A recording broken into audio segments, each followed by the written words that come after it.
Hey there, I'm Lee Rowley, and this is Lee After Dark. Why? Because there's more to being a business leader than just business. Each episode, one brave entrepreneur ejects the elevator pitch and just gets real. Today, I'd like to welcome Shari Altergott. Shari, how are you? I'm fantastic. How are you? I am wonderful. Thank you so much, and I appreciate you taking the time to hang out with us today. Now, the rules are simple. For the next 20 minutes, we can talk about anything you want, except your business. Afterward, you'll have up to 5 minutes to pitch up a storm. But each time you slip up and mention your business during the interview, you'll lose 1 minute of pitch time at the end. So, because I did demerit or something, if you will. But I'm kind of loosey-goosey with the rules, so don't worry too much about it. Ready? Yeah. You ready?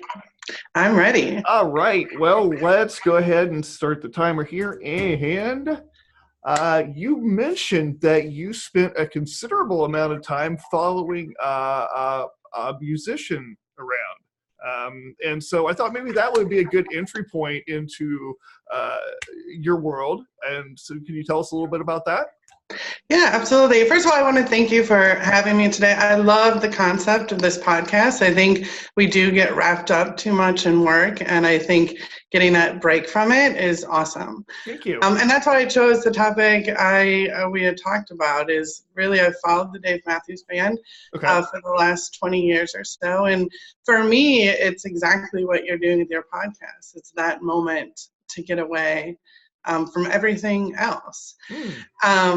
I will first of all put a disclaimer on this that I am not an expert in Dave Mathews, nor am I a musician. So anybody listening, just know that with that sense that I'm not here to give a history of Dave Mathews, but really just to share my experience and why I've enjoyed following them. We will not be posting footnotes and erratum at the end of this episode. Okay, good, because there are some fans that, might have some challenges with some of the things I might say. So I started, the first Dave Mathews concert I went to, I was actually 18 years old. I had always liked live music. It was 1998, so I'll let your viewers do the math on how old I am today. But I had loved it. At that time, I was actually really into gangster rap and had gone to a lot more rap concerts than alternative concerts. Wow, okay. I know. I had a friend of mine had called me up. I was at work, and she had a friend that they were supposed to go to a Dave Mathews show, and her friend got sick and couldn't go.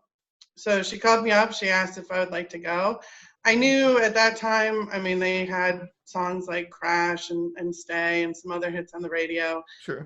Every college dorm room, I think, had a Dave Mathews poster in it somewhere, and everybody had hacky sacks at the time. So I said, sure, it's a free ticket. I would love to go see live music. It was here locally. I'm in Chicago. So I went. And I was blown away when I went. And I didn't know most of the songs. I knew the hit songs, but I didn't really know their catalog of music. But it was being in that environment and how happy everybody was and how excited everybody was to be there. You really felt this sense of community. And really after that first show, I was hooked. After that was a winter show in December.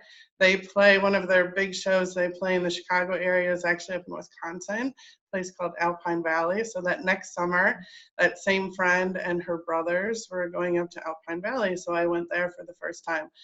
I didn't know at the time, I had only been to Alpine Valley, I think once before then, that Alpine Valley really is one of the most spectacular places to see an outdoor concert. And that added a whole nother level of excitement for me with Dave Mathews. So when I tell people and they find out that I'm a Dave Mathews fan, I get one of three responses. I either get, yay, that's awesome, I love him too. Or I get, oh yeah, he's okay, I've been to, maybe a show in college. Or I get the, Dave Mathews is awful and I hate him and he's terrible and how can you listen to him?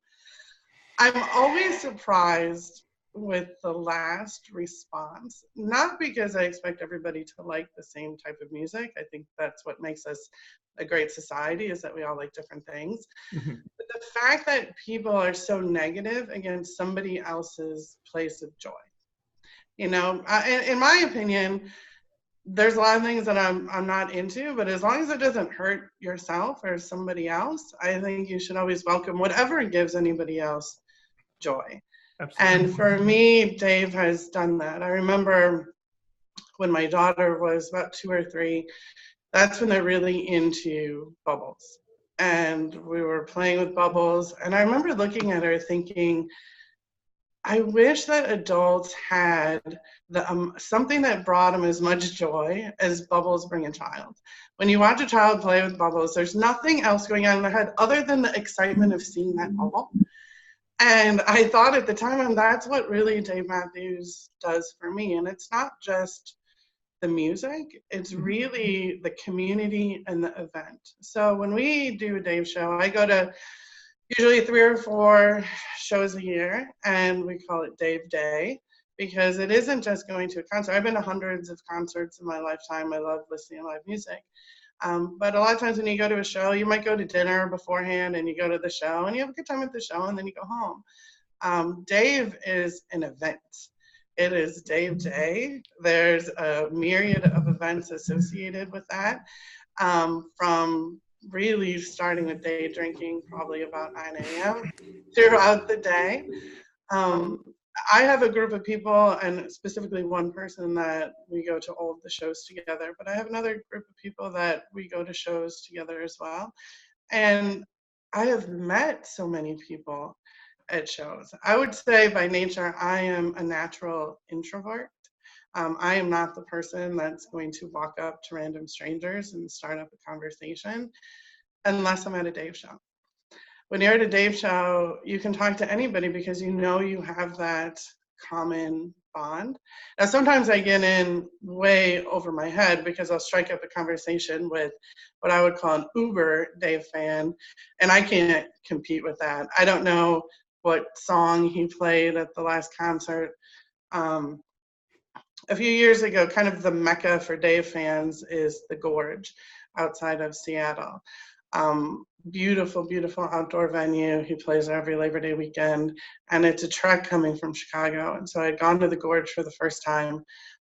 Beautiful experience. We had a great time. And we ended up sitting next to this group of guys that happened to be from my hometown. And we started talking to them, and they would know what song Dave was going to play based on the guitar he picked up. Based on, I mean, it was insane. I couldn't even come close to that level of understanding, but I was appreciative because it kind of gave me the forewarning of this is going to be the next song. So Dave Days are always an event, and it's an event about community. It's an event about people. I would say it's one of the few places in this world that I have been to, at least, where social status doesn't matter, money doesn't matter. Everybody kind of, I don't want to say they look the same, but you can't tell whether somebody is a millionaire or a broke college student, because everybody is just there to have a good time, and everybody is so welcoming. For the last 3 years, Dave has done a 3-day show in Riviera Maya, Mexico. It's 3 days on the beach, an all-inclusive resort. Incredible, incredible experience. But you have to be all in. You have to buy the 3 days and you're there. And it was, I've gone the last 3 years. It was amazing just to meet people. I met a ton of people that just came by themselves. And everybody was so welcoming to them. There's a Facebook group of part of the Mexico people that go. And the day before we left last year, there was a woman that posted on the site that her flight got canceled. She had to reschedule it. It was going to cost $100, and she didn't have $100, but she needed to get to Mexico. So this woman who I've never met, I don't know. All I know is that she's going to Mexico for Dave. I PayPal'd her $100 so she could change her flight. And I never thought the difference because I know that she would pay me back, and I know how much that experience would have meant to her. Wow, and you wouldn't have wanted her to miss that. Right. That's right. Absolutely amazing. Right. So you talk a lot in there, and I'm seeing now that, because I mean, I've had it in my head before, why would somebody go follow a band around. I can think of one band that I've seen more than once. And so I have always wondered that. So it's interesting. It is about the community, and I went, oh, okay, duh. So stemming from that, what do you think the qualities of a leader, a creative person, wherever, to be able to create that kind of community? Where do you see those common threads? Because there aren't really that many people in any industry, be it art, music, online, video, there can only be so many people who can create that sort of buzz and that environment. Yeah, I think when you look at bands that have that type of following, whether it was the Grateful Dead or Fish, I think it stems from a place of humility, meaning that those bands, including Dave Mathews, I think himself, now I would say I don't know him personally, but I think that him and the examples led by some of the other tour bands like that, it comes from a place of humility that they make the show not about them, not about the band, but about the people. And they are fan-centric. And they do have a good sense of social responsibility, which I think is really important. For me and believe me, I'm a fan of a lot of bands that don't have any social wherewithal or you just listen. But I think Dave creates more of an emotional connection because of what he does really for the world, in a sense, his sense of charity and giving back. And when you go to a Dave show, he's not standing up there talking about himself. He's not a showboat. There aren't theatrics. There's no smoke machine. It's him and his band with their instruments. And I think that sense of humility makes everybody feel that they're part of a community and that they're not just there watching somebody else. Awesome. And that's definitely something that would be a compelling reason to spend 20 years going to these experiences, and developing his community. So outside of shows, the people that you meet, do you stay connected? We do. I think, with the advent of social media, it certainly makes things a lot easier. Most of the people I've met are from different parts of the world or different parts of the country. Okay. But again, we share that common bond. And so we do keep in touch, mostly through Facebook and Instagram. And that relationship transcends Dave. That's how it started, was that common bond. But as you get to know individuals, you learn so much more just about the world, about society, and about where they're from. I'll say my best friend, who's been the person I went to my first Dave show with, is still my best friend today. And we go to all of our concerts together.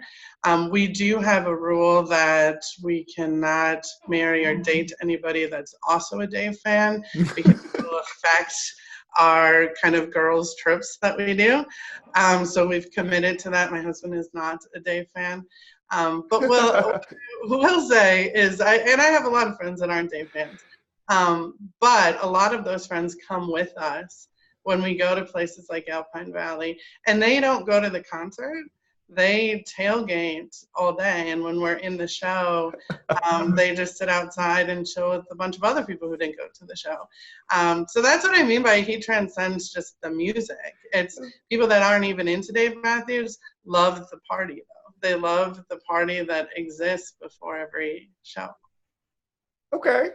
I totally get that. I can say personally, as far as the music, I'm kind of in that take it or leave it category. I was, my college days were in the earlier part of the 90s, so I do remember that, but, it's like right when the big ones were first coming out. But the fascinating part is that sense of community, even for those who aren't, actively fans. And I've heard the same thing about, the Grateful Dead as well. I mean, it's, as far as their music, okay. But the culture around it is what's so fascinating. And I would say the only group of people, I did have the I did see Dead and Company with John Mayer a few years ago, and it was the first Dead show I had ever been to. And I had followed them musically, but I hadn't been to a show. Jerry Garcia, I actually had tickets to see Jerry Garcia's last show in Chicago. I was only 16, and my mother would not let me go, which now being a mom, I see why. But so it was my first time seeing him, and that audience is very similar to what I would say a Dave audience. I will say there's a lot more drug paraphernalia maybe there than I've seen at Dave shows. But everybody is so into not only the music, but the environment. You know, everybody, again, one of the most friendly audiences I've ever been to. You can stand in line and stand in line to go to the bathroom and make a best friend. I mean, it's really remarkable, that sense of community that people feel when they're really emotionally invested in a band. That's really cool. Is there any particular show that sticks out to you that you can remember, like, okay, this is, if I ever get to see Dave Mathews again, this was the show? I would say they're all different, and that's one of the best things about seeing Dave. Even going 3 years to see 3 shows in a row in Mexico, never once does he repeat a song. And I think being a Dave fan, I've seen other bands that you go into the show and you know that, okay, these are their top 5 hits. They better play every single one of them. If you're a Dave fan, and if they don't play them, you're disappointed when you leave. You know, being a Dave fan, number one, you know not to expect any song, and that he has such a wide variety of songs that you'll hear songs you like, but you're not disappointed when you leave because you don't expect to hear a certain song as you do for other bands. So every concert's different, even when he plays them back to back to back. And every experience is different. I think Mexico is a very unique experience to watch a band on the beach with no shoes and a group of people at an all-inclusive resort, so you don't even have to go buy beer. Nice. I would say going to a place like the Gorge, which is one of the most beautiful places I've ever seen a show, certainly a monumental experience. But I'll say probably my most memorable show was at Deer Creek. It's an outdoor venue in Indiana. So I'd never been to Deer Creek before. It has a big Dave following there. It's about 4 hours from Chicago. We had a group of about 20 people, and we were going to camp. Now, mind you, we were all very young in our careers and certainly didn't have a lot of money. So we kind of caravanned up to Deer Creek. We had found a campsite that we paid a ridiculous amount of money for to find out that it was really somebody's backyard, and that the shower meant that there was a hose we could use for free. And out of 20 of us, only about 8 of us were actually going to the show. But again, it was more about people just wanting to have the experience. Sure. And you could walk to the show from the campground. So we set up camp. We're ready to go. It was a Friday night. It starts pouring rain. It did not stop raining the entire weekend. At one point, we had a news crew actually come to the campsite, and the weather had started to pick up and get really bad. But by that time, we said, it's raining, we're camping, what do? You just drink more to not feel wet. And so we had a news crew come to the campsite, and they said, how do you guys feel about the tornado warning? And we said, we were unaware of a tornado warning, but thank you for informing us, and we'll keep, this was before even smartphones, if you can believe that. So we kind of went through, and you just kind of succumb to the elements, and we say, we're just going to be wet, and all of our stuff is just going to be wet, but we're here to have a good time, so we're not going to let it ruin it. We actually went into the show. They did not cancel it. Now the show was also muddy and rainy. I never had to refill my beer because it was raining so hard that the rain actually kept refilling it. Oh, no. Yes. We got terribly muddy, and we had a tremendously fantastic time. We came back. The rain had finally stopped. We came back to the campsite to join our other friends that were waiting for us. Had a great night. Woke up in the morning not feeling probably my best. I've now been wet for 2 days and been drinking really from dawn to dusk. So all you want to do at that point is get home. I don't think I'd showered. We get into my car, and my now husband, who's not a Dave fan, was very much ready to go home. Our car got stuck in the mud because it had been raining for 3 days.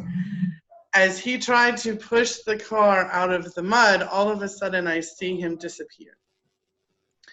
And I get out of the car and I look back, and he had fallen into the mud. Well, he started complaining that he thinks he hurt himself. So I get him back in the car. We start on our 4-hour drive back home. He's in a tremendous amount of pain, went right to the emergency room, covered in mud, not showered for 3 days, completely hungover.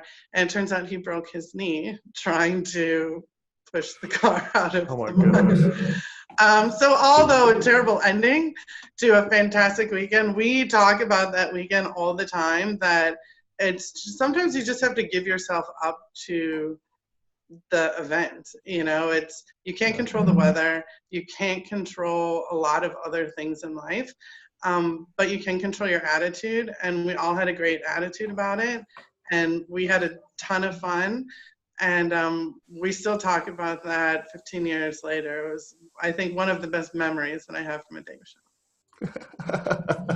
Definitely very memorable. Well, thank you very much for sharing this with us. And it's been fantastic learning about what you've been doing, and like I say, just as importantly, the why.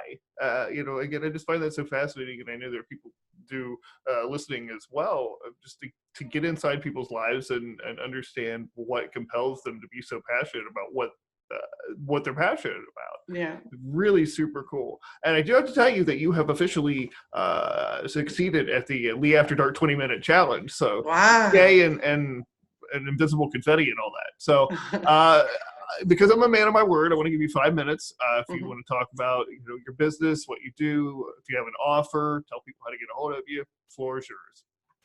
Well, thank you. Sure. And this is super fun. I haven't got to talk to anybody about Dave Mathews since the last Dave Mathews show I went to. So thank you. Yeah, absolutely. So as you mentioned, my name is Shari Altergott. I'm the Chief Experience Officer for a company called the CX Edge. The CX Edge is a customer experience consulting company. So I've spent the last 18 years working in the material handling industry, focusing on customer experience.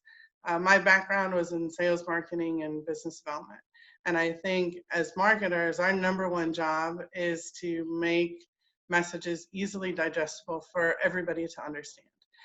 When you talk about marketing to people that aren't familiar with marketing, they think that marketing is advertising and creating a brochure or making a post on social media or doing a golf event. Marketing is a strategic element of business that I believe deserves a seat at the table. In the business-to-business world, that hasn't necessarily been the case for marketing. So I started talking about marketing in respect to the customer experience, because I think that's really what it is. And my argument has always been, marketing's always been about the customer experience, we just never called it that, right? So in talking about the customer experience, I developed really kind of a 4-part series to what the customer experience means. That's people, product, process, and feedback. If you have those 4 things and focus strategies on those 4 things, you can have a successful customer experience.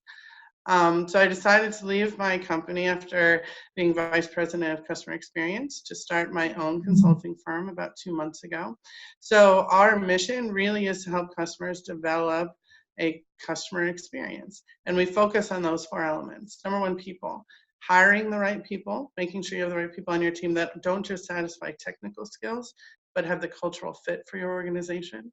Training your employees so they know what your expectations are for the experience.